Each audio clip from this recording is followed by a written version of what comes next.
Hi, I'm Rich at New Life Scientific, and today I want to do a little video on how to troubleshoot specifically the valves on your freeze dryers. This is a Labconco unit that we just got out of our tech shop, and it has a pesky little leak in one of the valves. And how do you find it? That's the question, and I'm sure a lot of people out there would like a good solution for that. And here at New Life Scientific, we actually have two methods. We have a helium leak detector, which is a high dollar instrument that most people just don't have laying around. But I'm going to show you a simple solution how to find those leaks in these valves. And you can see right here, the collector, this is actually a 4.5 liter, -105 Celsius, and we just plugged it in and it's still dropping. And the vacuum has been turned on for a while, and it's kind of stuck right at 0.561 torr, or we could say 561 millitorr, and it just won't pull down any further. It dropped another one there, look, but it's just really stuck right there. And normally when it's at this point, it's usually a leak in one of the valves. And if you're really needing to get those deeper vacuum settings, then you got to find the leak. And on the Labconcos, I'm not really a big fan of their valves. And what it does basically, you can see right here, there's two seals, and it sandwiches the seals in between the chamber in there, and it's literally, you got to tighten these up and squeeze it and try to get a seal in there. And a lot of times it's just really kind of hard to do. But I wanted to point one thing out, is when you're putting these washers on, or we could say the seals here, never put any, I'm going to pull this apart real quick, just give me a second. Never put any grease. If you're replacing these seals, do not put any grease on these, because a lot of the problem a lot of times is if you put grease on this and you go to tighten this up, that seal is so slippery that it'll just squeeze it, ooze it out like that when you're tightening it, and it will start having major leaks. So never any grease on these seals right here. They're just to be cleaned, and either you can replace them easy enough. Labconco sells these for really cheap. You can just put new ones on. But let's go back here, and it's telling me my vacuum isn't deep enough. So anyways, so you never want to put grease on there, and get that out of there.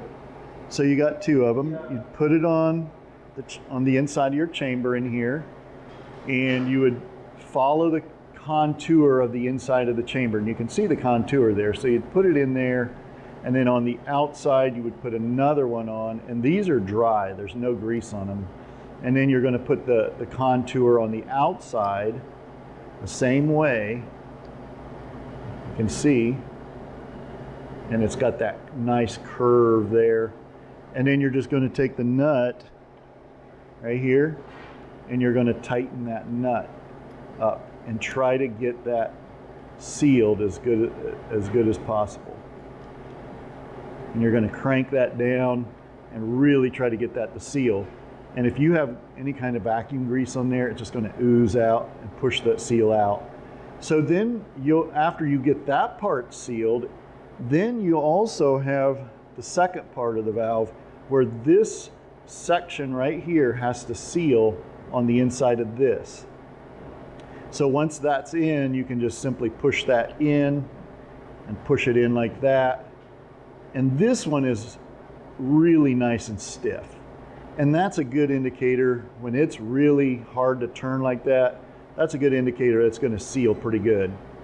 But that's the first thing I check for, is do we have any valves that turn really easy? Now, I've already found the valve that's leaking on this one, and I'm going to show you how I used and what I did, a simple solution, because there is one leaking valve on this one. And like I did, I first go after the ones that are a little bit loose, and it's like, oh, you can turn it and there might be a leak, but sometimes you can even watch the gauge here when you're turning it, and it'll fluctuate just a little bit. But a very simple solution to really nail it down. What we have here is just ordinary hand soap that's got the foaming head on it. And I know everybody's found these somewhere in some of the restrooms when you go to wash your hands. And all it does is it just foams. You see that? It's just foam. And I'm going to just fill this cup up with foam. And this cup here is big enough that I can put this foam over top the valve. And what that's going to do, it's actually going to help plug up the leak. And if there's a leak, it's going to actually temporarily plug it. And I'm going to notice this gauge is going to just start dropping really quick. And before I do that, I got some rags here. And what I would do is just put some clean rags around it, just so when you start testing your valves, it can just go down. And this, honestly, is a great way to clean your chamber up too at the same time, because this is going to be regular soap, and you're going to just try to find that pesky leak. And like I said, I've already found mine. I found a leaky one in the back here, but I just want to demonstrate this. And I also I have some stoppers here, some cork stoppers that I would recommend before you do what I'm going to show you, and that's just simply completely engulfing the valve in soap. I don't really want to get soap up inside here where I put my, so I'm just going to put this, screw that in there, and that'll keep any soap from getting in there.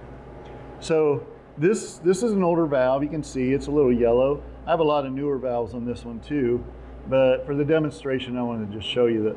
Now, I don't think this one leaks. Like I said, I've already found it, but I'm just going to show you what normally happens.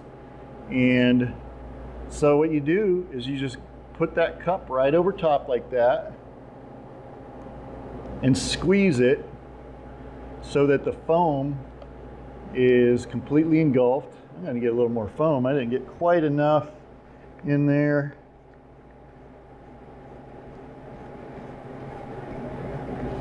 I'm going to fill it back up. Let's try that again. Okay, there it is. It's completely engulfed. And I'm just kind of squeezing it in there. And I don't get any changes on my readings here. And you can see it right here. It's still right where it was. And that's because that one's not leaking. Now, like I said, just keep the rags there, and then you're just going to do a nice thorough cleaning after we're done. But when I did this earlier and I was looking for the leaky valve, I actually found it, and it's clear on the back end. And when we do it, we're going to watch the gauge, and you're going to recognize, and I'm going to come around this side here and come from the back. I'm going to have Jonathan, when I get this on there, I'm going to have you go to the gauge here. But this is the leaky valve back here. And I just engulfed the whole thing. And now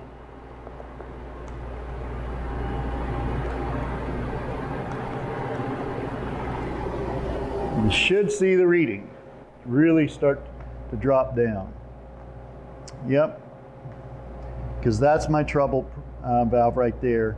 And it was leaking to the point where it went from, like you seen earlier, like 450 millitorr clear down to, I believe it was like 25 millitorr. So that was definitely my leaking valve, and you can see it just keeps dropping. And now I've identified my problem area. Now I can focus specifically on that valve, and I can break it down, and I can replace, like I showed you earlier, those two washers. I can, if I have to, I can put a whole new valve on there just to get rid of it and put a whole new valve. But sometimes it's just the washers, a simple fix, and a little bit, you can definitely put more grease. I'm gonna find my valve. You definitely want to grease, although you don't grease, like I said, never grease the rubber washers, but you always want to put a little grease in this area here. And this is the area that it's sealing inside here. That's the area you're going to want some grease. You don't want any vacuum bypassing and pulling through that area there. Grease on here and a little bit of grease even on here. Just a little bit of grease on there so that it seals good inside there. But unfortunately with Labconco's valve systems, they have a lot of points of leakage. Ones like Virtus, they eliminate this by just simply welding tubes out from their chambers so that the valve literally just fits over the tube itself, and that actually eliminates a lot of leaking problems. I don't have near as many problems with Virtus's stopper ring valves leaking. These are always been the issue for me, and I'm sure some of you out there too. But you can see I've still got the cup of soap, and it's, like I said earlier, it's almost down to, and it was pulling down to about 25 millitorr. It's 0.025 torr, and it's still dropping. So that's only a temporary fix to find your leak. Once the soap is taken off and it's cleaned up, it'll just start leaking again. But without a helium leak detector, like most people don't have, this is a good solution. You can use it for Virtus, you can use it for any kind of valve, and it's just like I said, it's just soap, and it gives you a good chance to clean up the unit after you're done, you know, and you can just literally just take your towels now and just absorb all the soap, and it gives a nice way to clean it up, perhaps disinfect it while you're doing it. And we kept the soap out of the valve, so we're not contaminating with some soap. Just cleaning that back up really good there, and then just pulling the stopper back out. But like I said, this one wasn't leaking. I already knew because I had already pinpointed it in and back. And you know, it might get down to where, you know, you got to do 3, 4, 5, 6 of them before you actually hit the right one. But it's quick, it's easy. It's just take the cup, refill it, and go to the next one. And like I said, I would recommend putting a stopper in it. But I hope this is helpful for you guys. It definitely works good for us here at New Life Scientific.